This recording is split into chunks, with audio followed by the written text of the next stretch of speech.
Hello fellow entrepreneurs, welcome to my channel where I read and summarize books relating to being a better entrepreneur. I've met no one who I thought was wise who didn't read.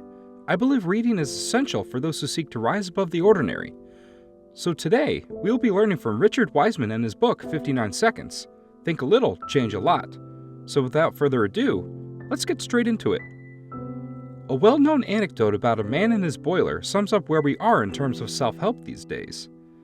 The man's boiler has broken, and he has been attempting to repair it for weeks. Finally, he caves in and calls the engineer, who arrives the next day, taps it on the side, and it starts running again. When the man receives the bill, he complains that he shouldn't have to pay for a fix that took the engineer only a few seconds to complete. Well, you're not paying for the fix, but you are paying for the years of training it took to know exactly where to tap, the engineer explains. The point is that most problems can be solved without spending tens of thousands of dollars. We can now fix our boilers in extremely simple ways thanks to significant advances in psychological research and technology. We can frequently change something in less than a minute, as this video demonstrates. Here are the best psychological techniques for improving yourself in a variety of ways, from creativity to spotting a liar.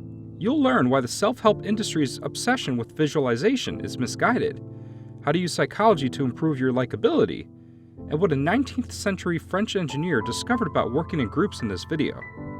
Part 1. By being more likable, you'll ace that interview. Isn't it true that interviewers choose candidates based on their qualifications and experience? In a way, no.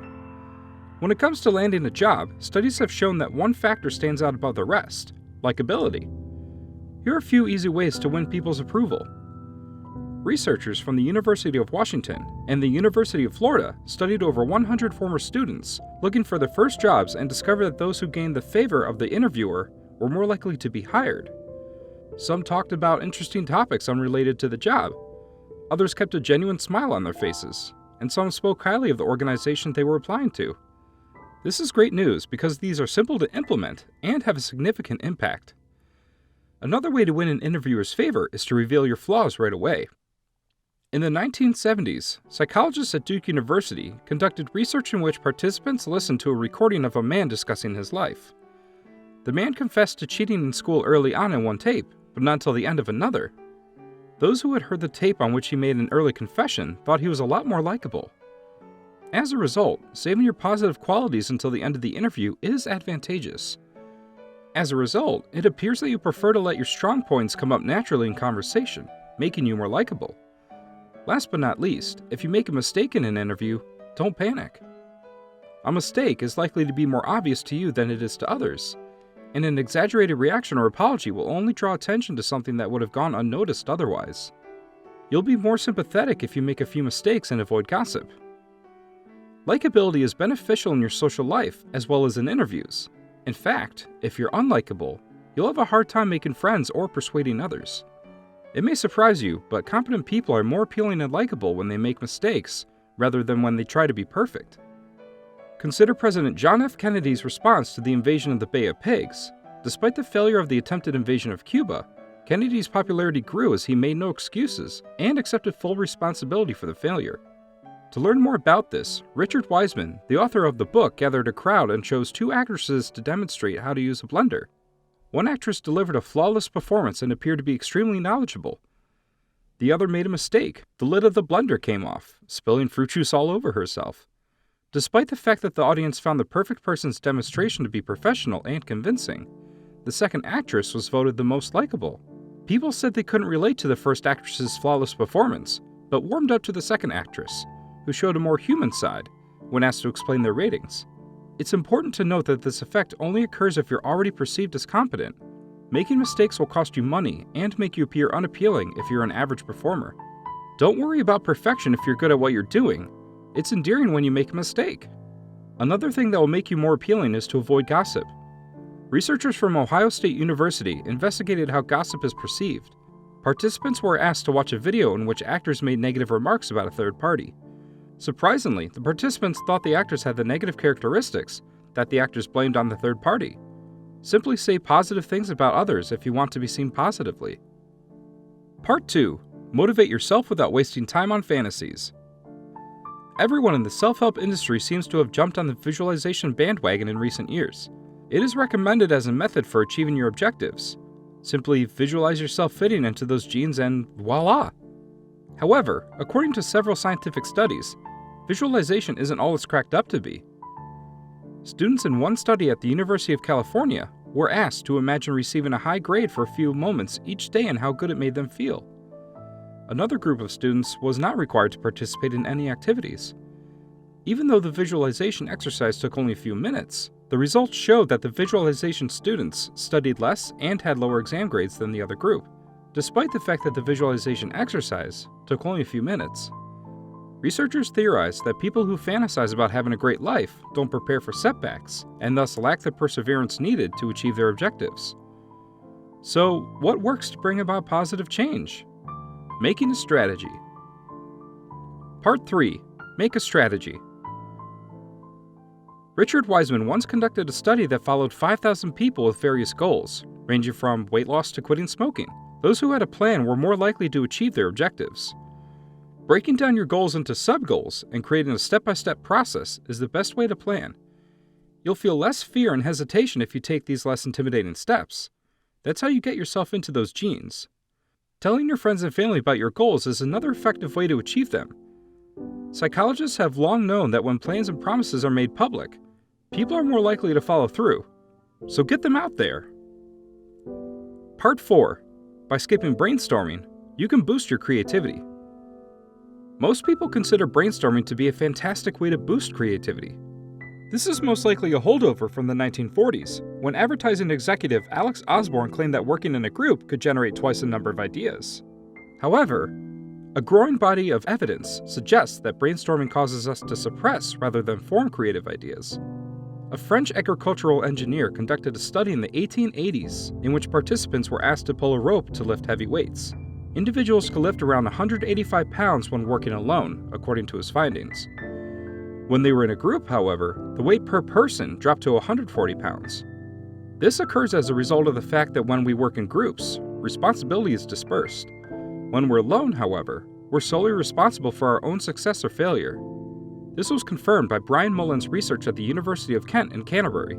He discovered that participants who worked independently generated more ideas of higher quality and quantity than those who worked in groups.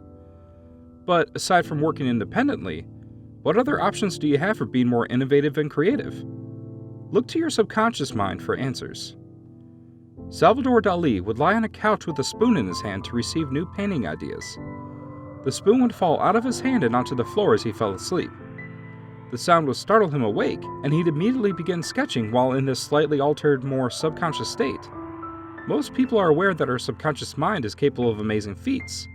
However, we must learn to control our conscious minds so that we do not oppress it. People are more creative when their conscious minds are distracted, according to psychologists from the University of Amsterdam. This allows the unconscious mind to generate creative ideas. So, when you need to solve a problem, focus on a puzzle or something else that will divert your attention away from the problem at hand. In the background, your unconscious mind will be working on the problem, and you'll have a better chance of finding a solution. Part 5. Prime your surroundings. By priming your mind and surrounding yourself with greenery, you can inspire creative thoughts. Many of us find it difficult to be creative, but it doesn't have to be. In fact, a few simple changes to your surroundings can improve your ability to be creative. Our surroundings have an impact on our minds, which in turn has an impact on our reactions. Priming is the process of being shaped by our surroundings, and it happens even if you aren't aware of it. People in that environment, for example, are primed to clean up more carefully if a subtle scent of cleaning spray is added to the air. But how can priming help us be more creative?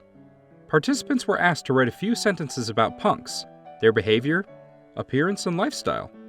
In a study led by Jens Forster at the International University Bremen, punks were chosen for their anarchic and radical nature.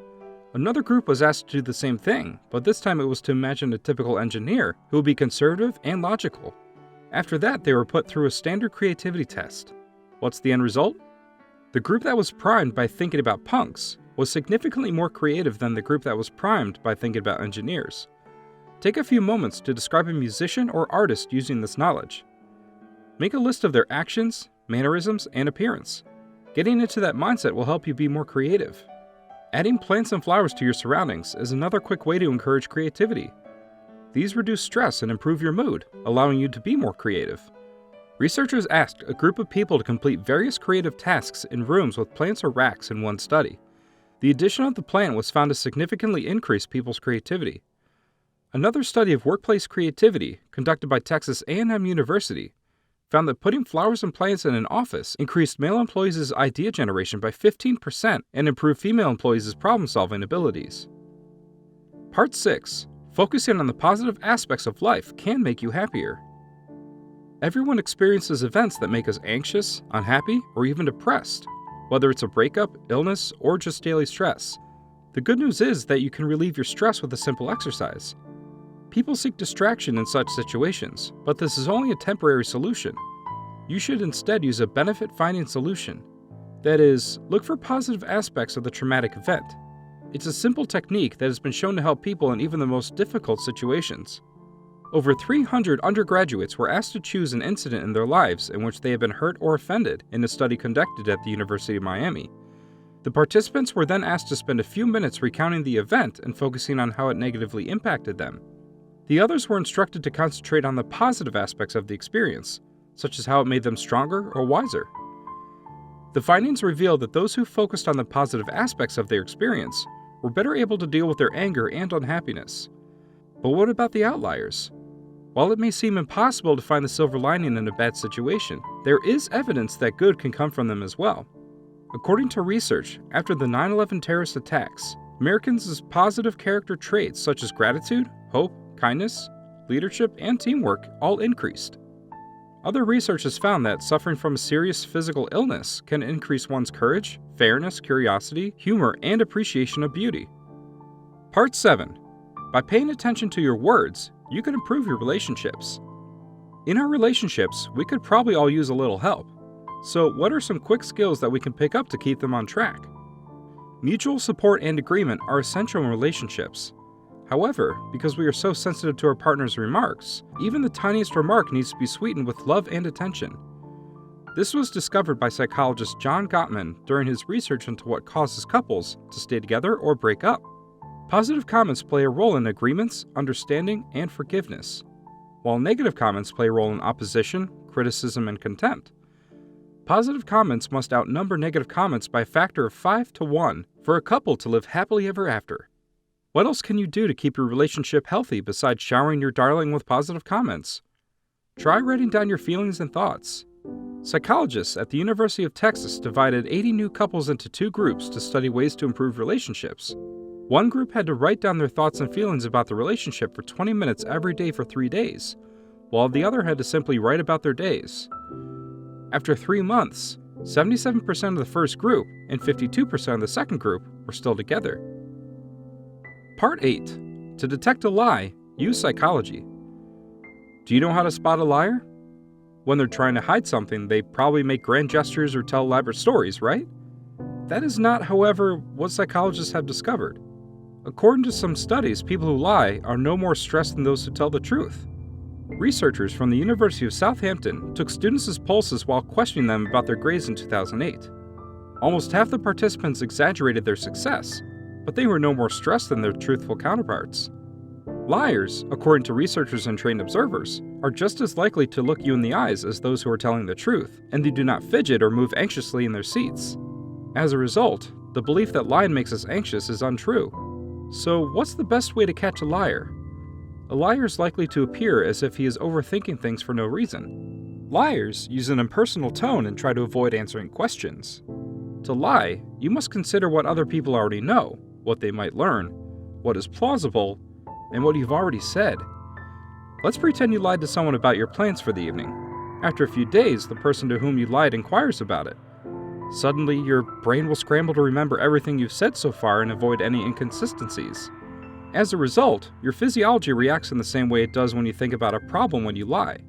When people are lying, they don't often gesticulate as much, take longer to respond, and pause and hesitate more frequently. They also try to separate themselves from the lie by avoiding words like I, me, and mine. Finally, liars avoid answering questions about the issue and attempt to divert any attention away from them by asking questions. If you want to reduce the chances of someone lying to you, communicate via email. People are 20% less likely to lie in an email, according to Cornell University communication experts, because their words are recorded. The main takeaway from this book is that you can significantly improve aspects of your life without putting in a lot of time or effort. The techniques in this book show us how to make simple changes that will improve your creativity, likability, and relationships, among other things. This wraps up the summary from the book, 59 Seconds. Think a Little, Change a Lot, by Richard Wiseman. Thank you for sticking it out through to the very end of this video. Nothing helps out my channel more than y'all watching the entire video. These videos take a long time to make, and is a labor of love. If you would like to contribute by buying me a cup of coffee, I'll leave the link below along with the link to this book. And as always, if you like this video, please like and subscribe and watch these videos that might pique your interest. I'll see you on the next one. Until then, keep reading.